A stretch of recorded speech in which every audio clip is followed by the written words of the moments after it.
ukuthi abaseMzantsi Afrika ngongekho mthethweni mabapakishe iapsaka zabo baphume ngaphandle ukuze sizokwazi ukujongana nemicelimngeni yaseMzantsi Afrika. Yama illegal immigrants asebenza la maningi njengamanje bacashe phezu kwama-fridge sifunana nabo iwali simtholile ikhala ukuthi hayi ikhala so sizobakhipha bonke sibabophe.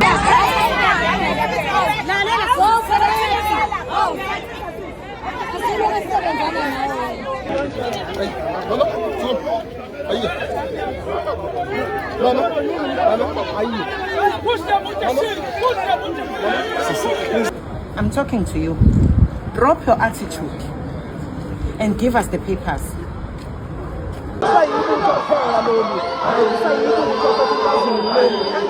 Labantu abahlele emabhilidini la ngenkani bafakwa yikhulu likahulumeni sizoshaya thininja. Asifuni ukuhlambalaza abantu. Ayikho into esingasayicingi manje ukuthi le nkingi ibangelwa yini. Wonke lamabhilidi akaWorks kunabantu bakahulumeni esiphethe amagama abo, ama-screenshots, ama-accounts abo nokuthi kukhokhwa malini kubona. Umyalezo oqondileke kubo lo. Hamba uyihlukanisa nale nto ngaphambi ukuthi kubize ngegama. Nicela mabenza le mashi yabo bethi hlangana Zulu besicele nathi NFP siyohlangana nabo. Angeke sibadedele eyimpisini lezi zikahulumeni. Lo gula ngekhanda ethi badla intelezi nempesu mabekwenza ngakubo akahambe ngakubo ke. Sis Jacinta mangobe sezuma ngizwe emchunu phakela umthakathi nganza kwethu ngicabanga ukuthi ayishintshe iplan manje ayishintshe iplan.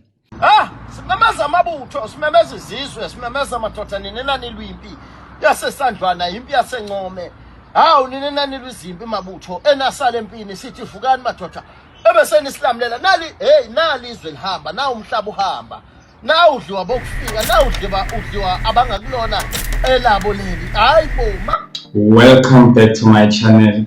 In this video you'll see that there are a lot of small clips in it, different people expressing their views regarding the situation that is taking place here in South Africa. The fight against illegal immigrants, the fight against the foreigners that are here in South Africa. So before I show you the clips that you're about to see, and then I'll have my comment in the beginning of the clips, please don't forget to like the video and subscribe so that each and every time I give you content like this one, it comes to you direct as a notification. Mhlali ngaphambili thina sifuna ushukuxa lomba wabantu bangaphandle abaza apha ngengekho mthethweni kuyinene nenyaniso emsulwa ukuthi abo batoyitoyayo apha ekhantrini bathetha into eyiyo kuba alikho ilizwe elinguvula zibhuqe kuxhele yakhe akabuzwa bangena abantu kwilizwe bafike baphangele kuba sithelekiswa ngoosomashishini abamhlophe abangabathandiyo abantu bamnyama basuka ngaphandle nto nje baya ba-exploiter. Asizuthi abantu boMzantsi Afrika xa betyiwa ikoni senyaweni sibaphikise sithi bathetha unobenane okanye sithi into abazithethayo zimbini yezolo yakwagxuluwe. Urhulumente unoxanduva lokusombulula into ye-illegal immigration ukuthi abaseMzantsi Afrika ngongekho mthethweni mabapakishe iapsaka zabo baphume ngaphandle ukuze sizokwazi ukujongana nemicelimngeni yaseMzantsi Afrika. Ian Khama wayengumongameli waseBotswana wathetha latsola wathi abakwazi ukuthi omongameli beAfrika namazwe bamosha amazwe abo balindele ukuthi uMzantsi Afrika ube yi-Labour Bureau for the rest of the African continent without accountability ngento abazenzayo. Ayina pan-Africanism, yimfungu nje. Ngiyafisa ukuthi uphakele umthakathi nomfowethu ungizwe. Hayi angizukubagxeka mina. Nicela mabenza le mashi yabo bethi hlangana Zulu besicele nathi NFP siyohlangana nabo. Angeke sibadedele eyimpisini lezi zikahulumeni. Lo gula ngekhanda ethi badla intelezi nempesu mabekwenza ngakubo akahambe ngakubo-ke thina la kwaZulu sithi umuntu nomuntu akabuyele ngakubo. Wonke amabhilidi akwa-Works ahlala abantu bokufika ngoba i-South Africa mayimukela abantu bafika ibamukela njengama-refugees kuloya hulumeni waseNigeria. Ithi hayi khululeka letha abantu abawu-500 sinikeza u-4 billion sizobanakekela thina. Bebuye bebachithe bethi saka la beqhubeke beyidlela indawo beyidlela imali bona bese bethi hayi lela bhilidi la kwa-Works likahulumeni hambani niyongena ngenkani kulona. Labantu abahlele emabhilidini la ngenkani bafakwa yikhulu likahulumeni sizoshaya thininja.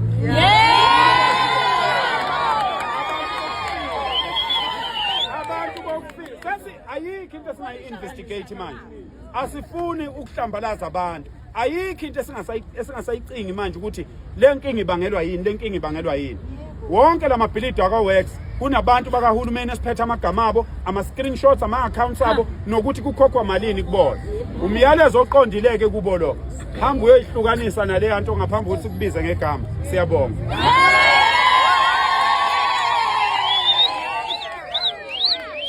Kumfowethu uphakela ndabandaba mfowethu lento oyenzile ukuthi uye emaphareni uyothandaza nawo. That was a symbol of declaring a spiritual war. You have declared a spiritual war. Ubuye emaphareni bokuncane nakho ukushare nawo amaphara wanikeza ukudla uphinde ukhulume nawo ulana amaphara amadala sa reparate abangcono uwabeke on stage nikhulume nawo lawa sagula and you give them hope. My brother, it's my duty to compliment you. You are a hero. Sebenzi yakababa sengathi ungaqhubeka usebenze umsebenzi emihle. Ningangibangisi imfene yami ngiyiphekele. Simemeza amabutho, simemeza izizwe, simemeza amadoda ninenani lwimpi yasesandlwana impi yasencome. Hawu ninenani lwizimpi mabutho enasala empini sithi vukani madoda. Ebeseni isilamulela nali izwe lihamba, na umhlaba uhamba. Na udliwa bokufika, na udliwa abangakulona elabo leli. Hayibo mazali ingane manje. Ziyophila impilo enjani sesingasekho. Awu sikhumbule Nkosi, sikhumbule mnikazi izinto zonke siyakhuleka kunomkhubulwane, siyakhuleka kunomhoyi, siyakhuleka kunomsombuluko. Sikunali izwe lihamba, nangu uZulu ehamba. Naba befuna ukudla uZulu kanti kwenze njani madoda? Neyikhule ezisiphethe madoda ziyasijikela, sazi ukuthi senzeni. Awu ziyasijikela madoda. Sithi khumbulani nazi intelezi madoda enasinikeza zona. Khumbulani intelezi eyilwayo enasinikeza zona. Sithi madoda ayigijime ebese ziyaqina bese ninikeza amandla bese ningamela ngesithunzi. Asifuni ngisho kufoyedwa ngisho lana kaZulu madoda. Sifuna ukuthi masigwaza madoda sigadla, sishaya, sidudula bese ningenelela. Nawa amadoda amile ayasihola nazi induna ziyasihola madoda. Asithi madoda ivikeleke la madoda aqalele into sithi awavikeleke kwawona ngoba siphila nawo kuleli la kamhlaba amashinga. Nginayo imkhondo imile manje amashinga, sinayo ibhamu madoda zimile nazi ikhali imile madoda zibheke ngakithi. Sithi madoda singadliwana isikhali esisodwa kodwa madoda sithi masilwa sigwasa sidudula ebese madoda. Awu madoda okay, iyabeka lensizwa madoda, iyabeka yathandaza lensizwa, yakhuluma lensizwa. Yabona ke masukunjena kusuke sekubhedele ngempela, kusuke sekumele uma umuntu ongayena wala South Africa uthathe ubungobo wakho, uthathe imithwalo yakho ubone oze ngayo ngoba ngempela le ndoda masikhuluma kanjena seyikhuluma ibikela abaphansi kanjena isibisa ivusa amasoja ngempela awufela lo mhlaba lona olwela amaqhawe alwela lo mhlaba lona sekuba nzima ngempela. Let me add my comments. You know, I understand that in the beginning of this march, they used to say this thing has nothing to do with political parties. They used to also emphasize in the videos that they used to post on Facebook that people that are joining in, they must not come with any t-shirts from political parties. People, they must come to fight for their countries, not for political parties. In some weeks, I saw a guy from Action SA. In fact, the Mashaba from Action SA was on the news and seconding the marchers, saying we are tired of illegal foreigners that are here in our country doing illegal businesses. He was interviewed on the news several times, so he was fighting against illegal foreigners, so he was on the side of the marchers.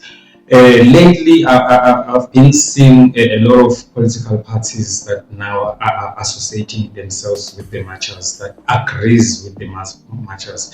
In the beginning of this video, the first clip that I've played, I'm sure you've noticed there is a guy from UDM, Unkwankwa. So he was in parliament where he stood up and just wakuluma straightforward. The people that are not here from South Africa, that doesn't have permit or papers to be here in South Africa, they must go back to their countries so that we can fix our problems that we are facing, because we have a lot of problems. I always preach this thing. I always say this thing each and every videos that I've posted. We have a lot of problems here in South Africa as a country. We have a lot of young people that are not working in our country. So it's a crisis, it's a problem, it's a big problem, and the political parties and the leaders, the ones that are leading South Africa, are not talking too much, or are not doing, are not taking action regarding those problems. So that's one of the things that led a lot of youth, because if you have noticed, most of the people that are there in these marches are the youth, are unemployed, so they have all the time. This is why they can go to the street and march all the time, every day, you know. So it proves that we have a lot of problems as a country. That is why Mr. Nkwanka said we need those people to go back to their countries so that we can deal with our problems that we have. So that's my comment. I don't have a long comment. That's what I can say. Owamanje. And the other clips, I saw also Ungizwe in between of the clips. He was saying something, so I don't understand. I don't know the backstory. I cannot comment about that one. So the video is still going. In fact, we are just in the beginning of the video. Don't forget to like and subscribe, and let's keep going. We don't have peace. We need peace. Please, this is too much. Like now, I'm not working. They broke my salon. They just entered the settlement too much. They spoiled everything. Where do I start from? Where do I start from? What is all this? We are parents. We've got hearts. Our kids are suffering. They go into the school and take out the child. Just imagine the trauma that the child will have at that time. This is very bad. It's too much. Xenophobia must stop. We are all Africans. They're also saying that we're taking our job. Some of us is even struggling to get a food for our children. Like I was saying, the point of saying that we're taking their jobs. We're surviving by selling in a trolley. Let's say I'm putting the food in the trolley, I'm selling and walking around. Which one is taking a job for them? We're not taking anybody's job. We're trying to survive and feed our children. At the moment, I was beaten up. Everything was thrown on the ground. My trolley was pushed on the ground. Nothing that is left. I have to restart again to start getting how I'm going to start and get money to buy what to feed my children. Like at the moment, no rent. Where are we going to get rent? Our children are suffering. Our children are hungry. We are suffering at the moment because of them. They're saying that we have to leave. To where? To where? Children are suffering. Mothers, ourselves, mothers, we are suffering because our children are traumatized. At the moment, please, we need help. Thank you so much. Who is talking?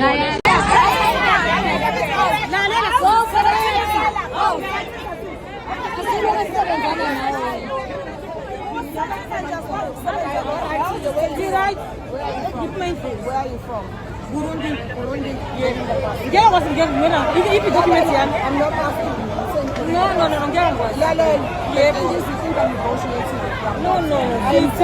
Listen. Don't make me use force. Yes. Get in the bus. Go get verified. If you verified, you come back. Yes. Get in the bus. Get in the bus. No, I am in the police.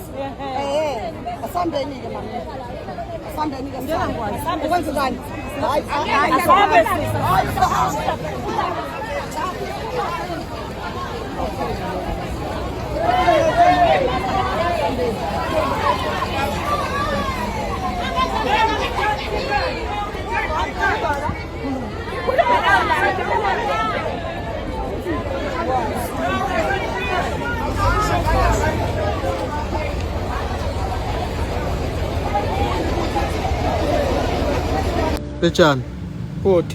hey nayi lento lena yabantu bokuhamba bexoshwa bengafuni ukuhamba beyozama amaphepha bebuye sebebuya ngendlela eright bezohlala lezi insukwana umuntu ehlala lezi insukwana iphinde ebuye lezweni lakhe Yeah.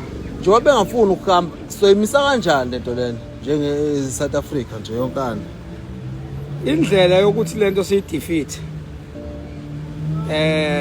Sizoyikhuluma noma iqiniso kelibaba kufanele siyikhulume. Betshani Laba abadla ama drugs abawayeke.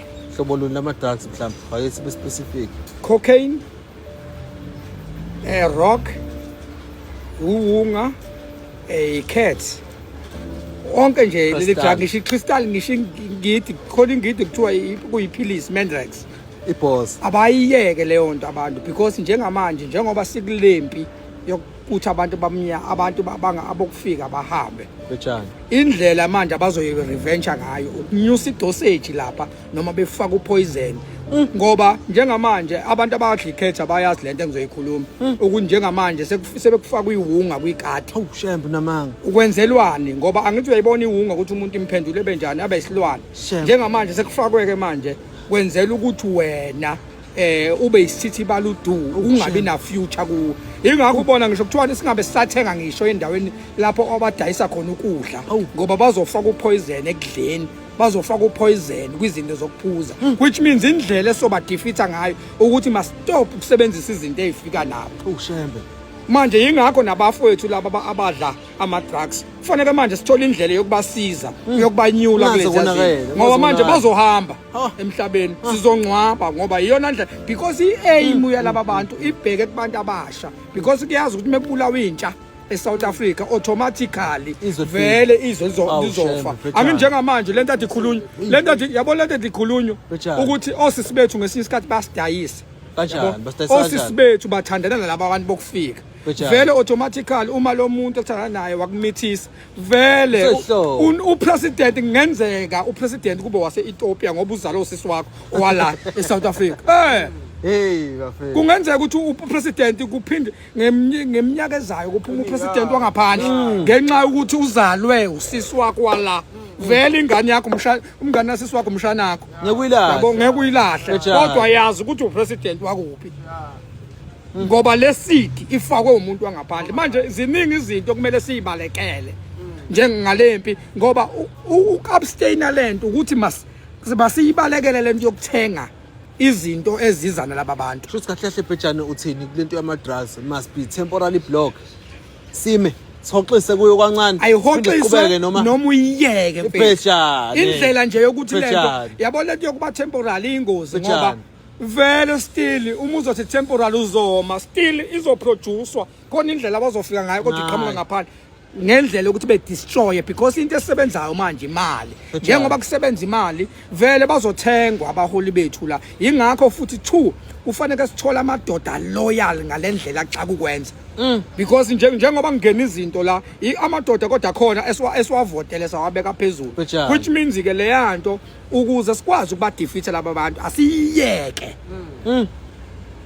indaba yedrug asiyeke indaba yokuthenga kubo Betshani ngicela ungilungisela la siliyeke idrug noma siyeke ukuthenga kubo asiliyeke idrug straight ngoba lento sizothi thina sizoyenza temporarily Betshani ngoba njengamanje sesikhulumela ifuture yabantwana bethu eSouth Africa njengoba uma ungase nje manje udla idrug uhambe emhlabeni unengane ingane yakho izosala ibe yini ingesenayo protect udla ama drugs uhambile ngoba lento yokuba temporary asi lenda iyekwe total ubulawa ama-drugs.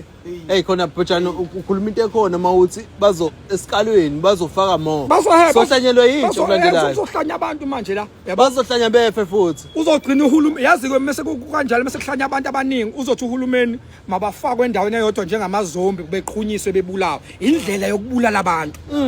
I-depopulation bhotshana. I-depopulation. Angithi njengamanje i-depopulation esingayinakile. Ilento njengoba kuthiwa sikhushula izizwe yabo njengoba kuthiwa sikhushula izizwe bhotshana kuthiwa ingane inikezwa ibe namalungelo asibuza umbuzo uma ingane sinamalungelo umzali umeyishaya discipline automatically leyo ngane leyo isinelungelo lokuthi ihambe yobophisa umzali wayo kodwa ithini uNkulunkulu uthi yazisa uyihlononyoko ukuze izinsuku zande ezweni which means uma ubophisa umzali wakho usuyaqala wena udelela umzali seziyancipha izinsuku which means kwenziwa lento ukuthi depopulation in disguise njengoba kuthiwa sikhushule izizwe ukushula izizwe abantu abasha vele ngeke basenayo inzalo abasekwazi ukuproduce manje ziningi izinto kumele sizibalekele njengoba siphila eziza nabantu bokufika hayi siyabonga bhotshana hey wathini uthi omdala bhotshana i-theory kaBhejana, I'm not too sure I don't know nge-theory kaBhejana. You can share in the comment section your view, more especially regarding the last clip kaBhejana. What I can say though is that if vele you are an addict or if you smoke drugs, you have to try by all means to stop, to quit, because it's not good for your health. That's what I can add in what Bhejana has said. You know, I don't know about a lot of things that he has spoke about. In the beginning of these 3 clips, after my comment, I feel sorry for the lady that was crying and complaining. The lady seems like she's a foreigner. She was complaining and saying it's not fair. She feels like they are not treating them well. They are xenophobic. I feel sorry for her.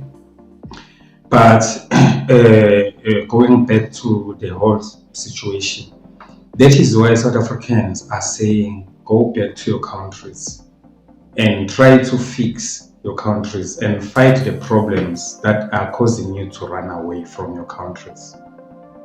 Because if you are in your country, you won't be treated like this. You won't be treated unfairly. You won't be treated you won't feel xenophobic at all. You know, if you are in your country. But at this point in time, in the situation that she is in, I do understand that you feel her pain as a fellow African. As we always say, that we don't hate Africans. The issue is now the situation that we are in South Africa as a country. It needs us to deal with it as a family. We have a lot of problems that we need to deal with as a family. So people, they must just give us some space so that we can deal with those problems.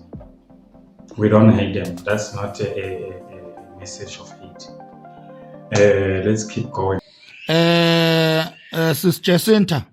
Sis Jacinta mangobe sezuma ngizwe Mchunu phakela umthakathi nganza kwethu ngicabanga ukuthi ayishintshe iplan manje ayishintshe iplan bengicela ukuthi silwele iKZN kuphela ngane zakwethu siyaphuthuma ke lesimemezelo ngicela nje lisithathe serious kunezizathu eyinqala eyidala ukuthi ngenze lesimemezelo zingane zakwethu phakela umthakathi ngizwe Mchunu Sis Jacinta mangobese ngicela ngane zakwethu ningizwe kahle ngicela silwele iKZN kuphela the rest of the South Africa sicela ukuthi bayilwele nabo yazi izathu ziserious kakhulu ngane zakwethu izathu ziserious kakhulu angeke ngikwazi ukuzisho zonke la kule video eyodwa ka TikTok kodwa ngicela niyenze research ngane zakwethu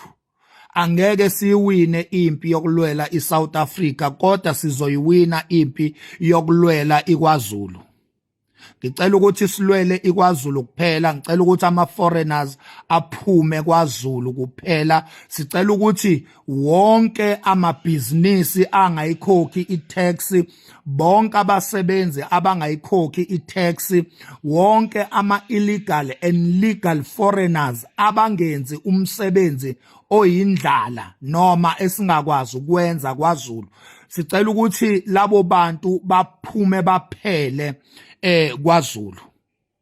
Ngicela ukuthi nje ake sifocuse kweyethu ngane zakwethi province ukuze masibuya eintabeni koGoli ko Cape Town go overseas la sihlala khona sibuyele ekhaya elifudumele iKwaZulu sithole ifudumele.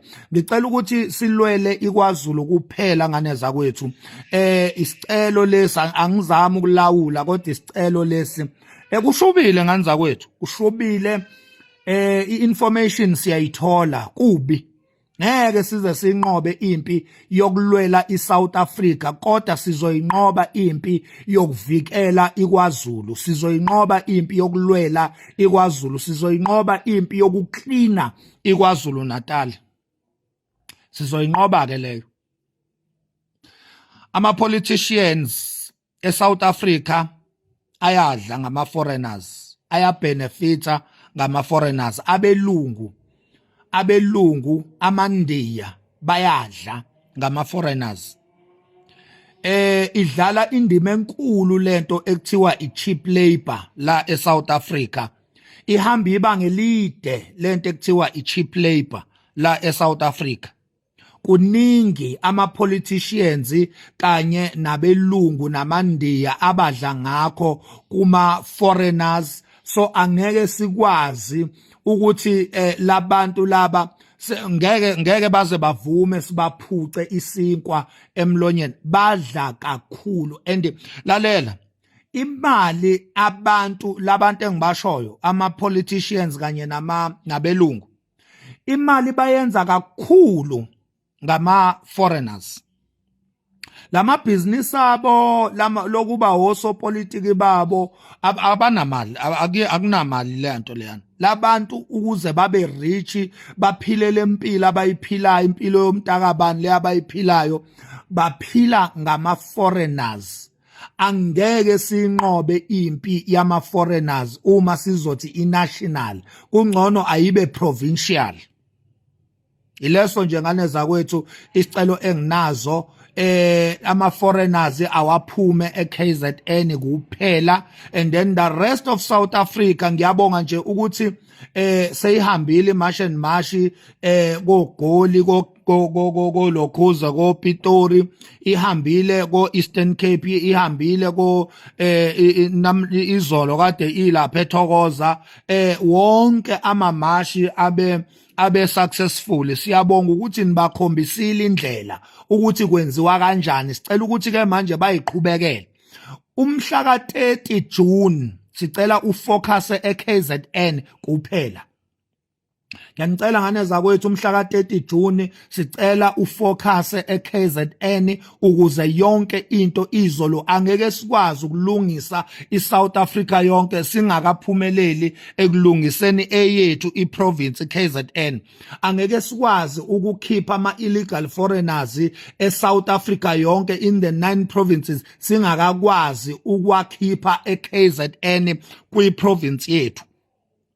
Into edala ukuthi sibizwe ngama-xenophobic, sibizwe ama-tribalist, it because sifuna ukunqoba impi kamakhelwane singakayinqobe ekhaya. Sifuna ukunqoba impi engaphesheya singakayinqobi impi enganeno. Ngicela ukuthi ake siqale sinqobe impi enganeno, ake siqale sinqobe impi KwaZulu. Ukuze kuzobonakala ukuthi sinamandla kangakanani, ake siqale sibhekane neyethu iprovince, ke sinqobe impi kweyethu iprovince, ke sinqobe impi ekhaya kuqala. Ake siqale solve inkinga zasekhaya kuqala.